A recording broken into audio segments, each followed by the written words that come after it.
Can you believe I had to restore Backup Central? That is true. In this clip from our Restore It All podcast, I explain just why I felt the need to do that. If you like it, then make sure to check out the rest of the podcast by searching for Restore It All wherever you listen to podcasts. Hope you like it. Could restore it all and rescue me from pain. You had my file inside your head. You erased it. How insane.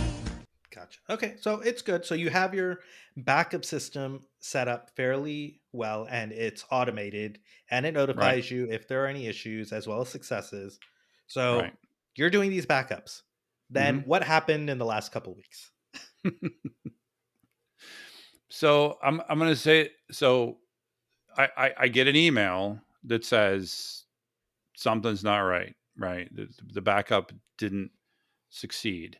And the complaint was that the MySQL dump didn't work because there was a problem with the integrity of my MySQL database. Imagine my joy Yeah, when I heard that. that's not good. Yeah, no, it's not good.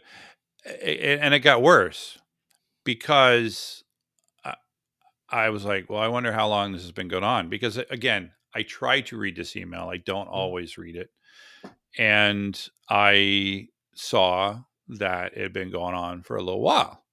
Like I don't know, like over a week. This error had been happening over a Yeah. week. Which And would be expected as well in like other customer cases where you're running a backup Right. tool. Sometimes you don't catch these failures, or you're just Right. like, it'll eventually fix itself. It might be something transient or something else. Right.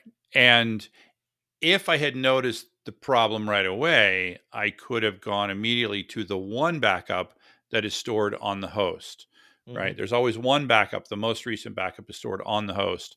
And I could use that one to restore to, the last good If you had thing. caught it in time. If I had caught it in time, but I didn't catch it in time. And so it was in other places. And so it was, I was not going to be able to restore this very important database from the backup that was on-prem, as it were. Isn't there other mechanisms? Like, wouldn't your website have gone down if there was a MySQL inconsistency, database inconsistency? Like, why was that not caught on the actual website itself? Was it just And that's so minute? Yeah, that's a great question. And the answer is I don't know. Okay. I know that the database continued to function. First off, the table in question was a table within the forum. So the forums, the read-only forums, which are based on PHPBB, no, I'm sorry, they were based on that. They are based on forums spelled with a PH now. And they continued to function, but there was this integrity check that was trying to run, and every time it tried to run, it was failing. But again, it was only failing on one table, Gotcha. and which in the MySQL world essentially means one file. Yeah. There was one file. Each table in MySQL is represented by a file in the file system, and one of those files had become corrupt in some random way. Could restore